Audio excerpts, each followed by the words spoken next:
In this video, we'll talk about what is mindset. The mind is a very powerful tool, and the way it thinks makes you who you are as a person. Also known as mindset, this thinking pattern or your frame of mind impacts how you make sense of the world as well as of yourself. So in other words, a mindset is a set of beliefs and thoughts which influence the way you handle any given situation. It pretty much dictates your personality, helping you sort out what's going on around you and what you should do about it. How mindsets are formed. Since time immemorial, people have thought, acted, and fared differently from one another. For the most part, common sense dictates that these differences arise from the variances in people's backgrounds, learning experiences, and training. Plus, research also points in the same direction. So while experiences, backgrounds, and training are all external variables, even internal variables like genetic makeup have a part to play. Most experts today agree that forming a mindset is a combination of the two. For instance, while everyone comes with a unique set of genetics, their experiences, training, and personal efforts take them the rest of the way. So your life experiences and genetics together help frame your attitude and beliefs. And since both have an important part to play in your mindset, it helps to know what these two factors are all about. First off, your attitude to something is how you think or feel about it, especially when it shows in the way you behave.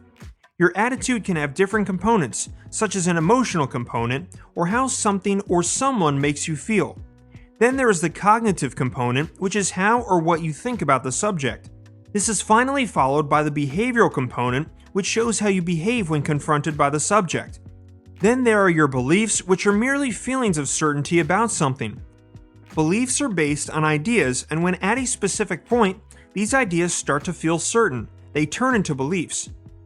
Beliefs, in turn, shape your attitude, which in turn shape your mindset.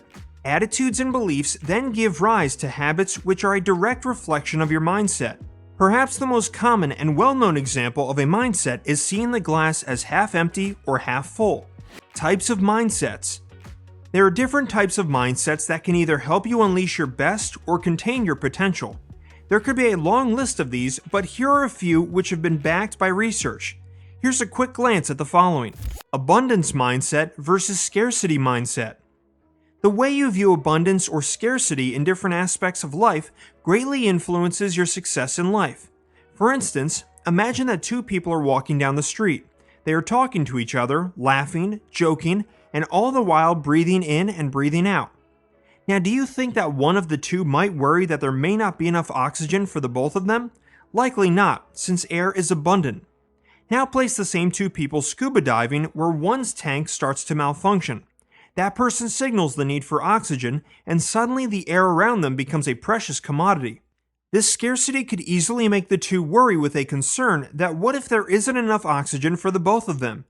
For the most part, the general population seems to be more inclined towards a scarcity mentality. They often view life as having only so much, and if they had to share, there wouldn't be enough for them. This sad mentality makes it very hard for such people to share anything, including credit, recognition, responsibility, or even authority with others.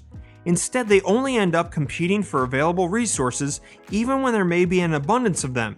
On the other hand, those with an abundance mentality are not limited by this thinking pattern. Instead of seeing opportunity as limited, they strive to create more opportunity for themselves and embrace change instead of fearing it.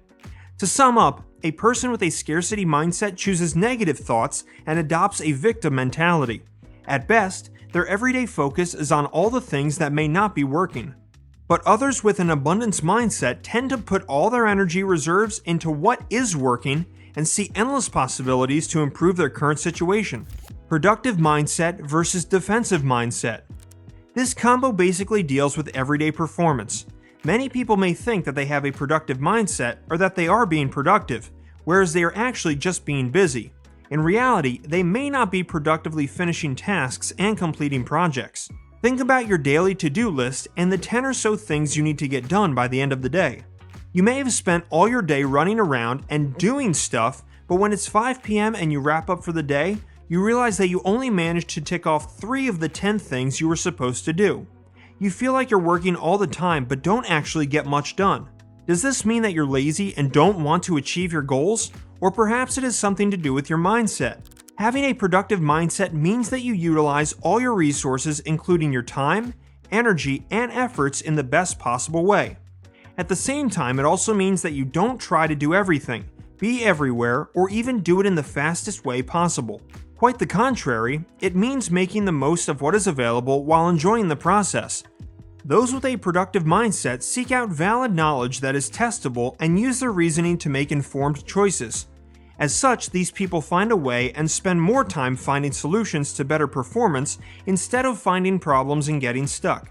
On the other hand, the defensive mindset, like its name suggests, is both self-protective and self-defensive. This type of mindset only seeks out information that it feels comfortable with and shuts down when perceived as threatening. Obviously, this thinking pattern can become very limiting. It's also an apparent way to shun creativity, find better alternatives to existing problems, and very easily fall in a rut. But perhaps the biggest setback of this mindset is that you learn something based on false assumptions or prevent learning altogether. Fixed mindset versus growth mindset. This combo is perhaps the best known in terms of mindsets. Very briefly, a fixed mindset is a static view where you believe that you are either good at something or you just aren't. On the other hand, a growth mindset is a learning mindset with a dynamic view. This mindset allows you to believe that you can change, improve, prosper, and get better at anything through the right training. Now, going back to the three pairs of mindsets, it's fairly easy to see that one mindset from each pair allows you to explore, grow, and be more content in general. The other does the opposite. These limiting mindsets may appear to offer more comfort, be easier to follow, and require less effort, but do come at a cost. Not only do they repel the positive in life, but can also hold you back from achieving your full potential.